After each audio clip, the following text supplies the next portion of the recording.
A day after Nepal evacuated its 254 students stranded in the war-torn region of Israel, the wait for the second batch of Nepali nationals has already begun.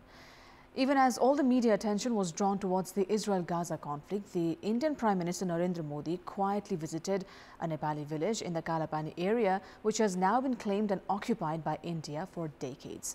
The social media users have lambasted the Indian Prime Minister for visiting the region without following due protocol. Politics aside, the day offers massive excitement for cricket fans as we brace up for a much-awaited India-Pakistan clash at the ICC World Cup. Good morning, I'm Sarah Sapsanamma. Let's begin with the top stories of the hour. Kedar Karki of Nepali Congress appointed Chief Minister of Koshi Province. Karki produces a bench strength of 47 lawmakers. A Manang air chopper carrying food essential crashes at Khumbu region. The lone injured pilot, Prakash Sedhai, airlifted to Kathmandu. The chopper completely destroyed after catching fire. Israel launches ground raid as nearly 2,000 Palestinians killed in Gaza in the bombing campaign. Thousands are fleeing Gaza region following Israel directive to evacuate. Host India and Pakistan gear up for their World Cup clash in Ahmedabad. A battle of Pakistan bowlers and Indian batters likely in the high-octane encounter.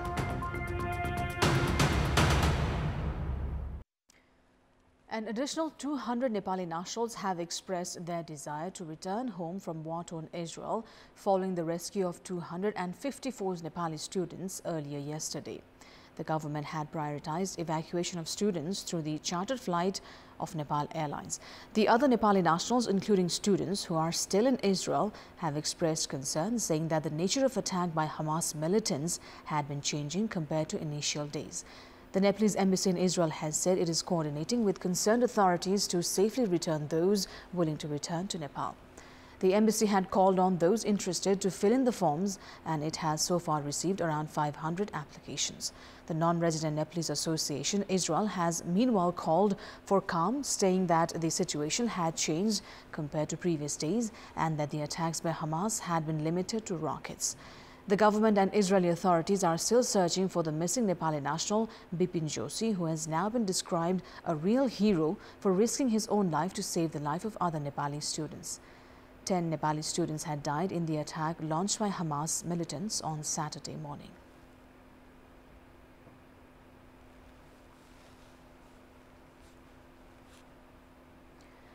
Nepali Congress Assembly member Kedar Karki has been appointed the Chief Minister of Koshi Province in what is seen as the fast-changing dynamics of provincial politics.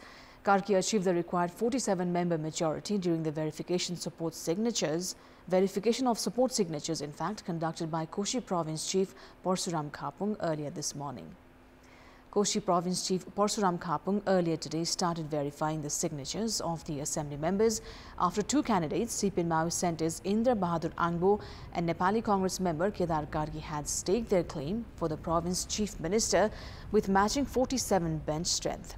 Earlier yesterday, following an agreement between the ruling alliance parties at the centre, Indra Angbo was picked to lead the province government with the support of 47 members yesterday. However, Karki also staked his claim with the support of 8 Nepali Congress members and 39 from CPN-UML.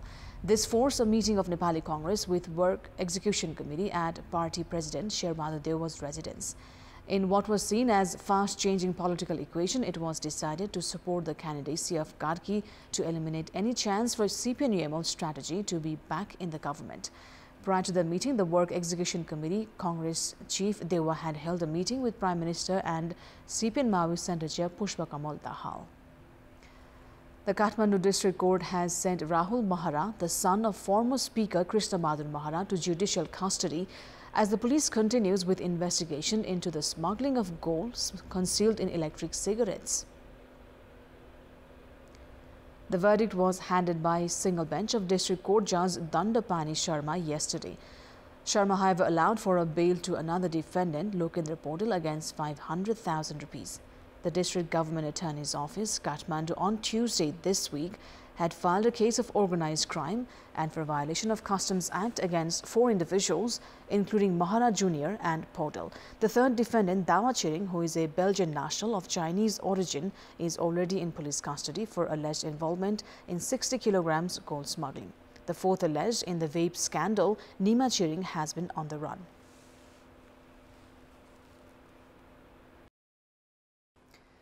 A chopper belonging to Manang Air crashed in the Khumbu region earlier this morning. The chopper had left Lukla Airport at 11 minutes past 7 this morning with food essentials. The chopper crashed shortly later in the upper region of Khumbu, Pasang Lamu Rural Municipality. The lone pilot, Prakash Sedhai, escaped with minor injury and has been flown to Kathmandu for treatment. Injured Sedhai was airlifted by a fishtail chopper. Meanwhile, the Manang Air chopper had caught fire after the incident. This is Khumbu region's first air crash since the beginning of tourism season this year. The government of Nepal has amended the Citizenship Act, facilitating the obtaining of citizenship in the name of a mother. However, despite changes in regulations, the process has not been free of hassles. Suraj Paswan hails from Biratnagar metropolis, while his mother holds a Nepali citizenship certificate by descent. Paswan's father had been missing for the past 2 decades. Following the amendment in Citizenship Bill, he had tried to obtain a citizenship in the name of his mother. However, the General Administration was adamant against releasing a citizenship in his mother's name. The amendment in the Citizenship Act earlier this month has paved way for individuals to obtain a citizenship in the name of his or her mother in case the whereabouts of the father is unknown. Suraj Paswan is just a representative case, as there are many other individuals who are facing bureaucratic hassles to obtain citizenship in the name of their mothers. The government of Nepal has decided to issue a citizenship certificate in the name of a mother as per the sentiments of the Constitution. The Home Ministry, despite being aware of this scenario, has not done anything in this regard to address the issue.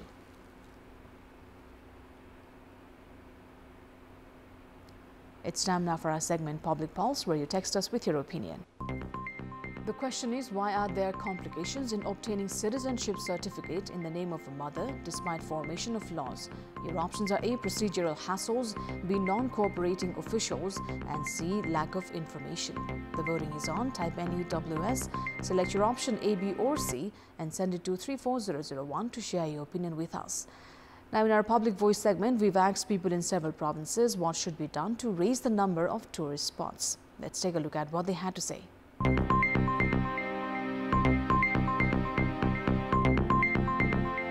ठाउँहरू छनौट गरी आवश्यक पूर्वाधार निर्माण गरी त्यसको चाहिँ उचित प्रचार प्रसार गर्न आवश्यक रहन्छ। सरकारले चाहिँ बजेट छुट्याइदिनु पर्यो। पर्यटकीय क्षेत्रहरूको विकास गर्नका लागि राज्यले एउटा सही ढङ्गको चाहिँ नीति ल्याउन सक्यो भने अलिकति सहज हुन्छ जस्तो मलाई लाग्छ। होटलको राम्रो व्यवस्था, कस्तो किसिमको होटलमा बस्न चाहन्छन् तिनीहरूलाई त्यस्तो गरेर सहयोग गरिदिएपछि विदेशमा पनि प्रसारण गर्नुपर्छ। ठाउँ विशेषका संस्कृति हुन्छन्, बाजागाजा, त्यसले चाहिँ अगाडि ल्याउनु पर्यो। सुरक्षा, वासस्थान र खाना, होमस्टेको व्यवस्था गर्नु पर्यो। यहाँको जो डाँडा पाखाहरू छन् त्यसलाई चाहिँ अलिकति हामीले चाहिँ कसरी हुन्छ यसलाई विश्वव्यापी ल्याउन सक्नु पर्यो। बाटोको विकास गर्ने, कुनै ठाउँको इतिहासदेखि लिएर भौगोलिक त्यसको विशेषताहरूलाई चाहिँ बढी चाहिँ हामीले चाहिँ कुनै लेखन गर्न सके र प्रचार गर्न सके त्यो बढी स्थायित्व हुन्छ। भएका गन्तव्यहरूलाई चाहिँ नेचुरली नै संरक्षण गरिदिए अझै राम्रो हुनेछ। गभर्नमेन्टले चाहिँ बाटोघाटोहरू चाहिँ राम्रो बनाइदिनु पर्यो। मठ मन्दिरहरूलाई पनि त्यो विकास गर्नु पर्यो अनि त्यसपछि आफै पर्यटकहरू आउन थाल्छन्। पर्यटकीय स्थलहरूमा राम्रा संरचनाहरू हुनु पर्यो।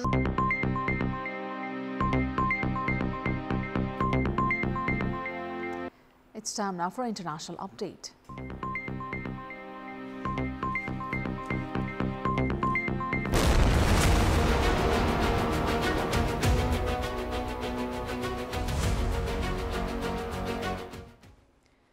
Hamas officials have said at least 70 people, mostly women and children, have been killed in Israeli airstrikes on convoys fleeing Gaza City. Thousands of Palestinian civilians have fled northern Gaza as the ground invasion by Israel has been confirmed. Israeli shelling also hit a group of reporters in southern Lebanon, killing one Reuters journalist and injuring several others. Nearly 2,000 Palestinians have so far been killed in the war and 6,388 wounded in Israeli airstrikes on Gaza. In the occupied West Bank, Israelis killed 16 Palestinians yesterday, taking the Palestinian death toll in the region to 51 since the war began. The number of people killed in Israel has reached 1,300, with more than 3,000 wounded. Meanwhile, Human Rights Watch has accused Israel of using white phosphorus in Gaza and Lebanon, putting civilians at serious risk. According to United Nations Office for the Coordination of Humanitarian Affairs, tens of thousands of people in Gaza have reportedly moved to the southern region in response to Israel's evacuation order for Palestinians living in the northern part of the besieged enclave. The OCHA has said that prior to the evacuation order, more than 400,000 Palestinians had been internally displaced due to the hostilities.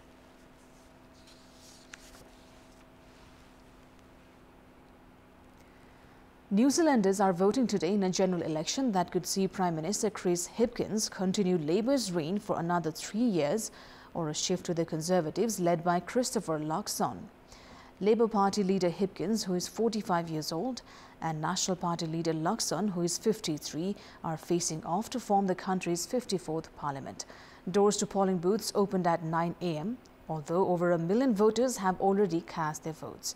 Restrictions are in place on what news media can report about the race until polls close at 7 p.m. local time today, after which the Electoral Commission is expected to begin releasing preliminary results.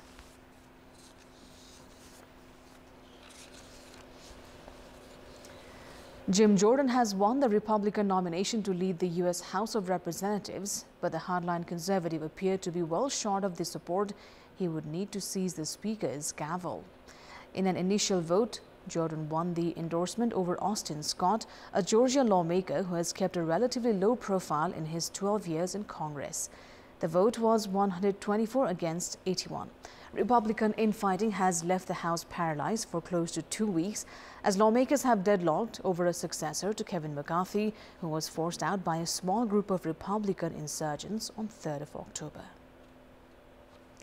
U.S. President Joe Biden has announced the recipients of $7 billion in federal grants across 16 states for the development of 7 regional hydrogen hubs, advancing a key part of a plan to decarbonize the U.S. economy.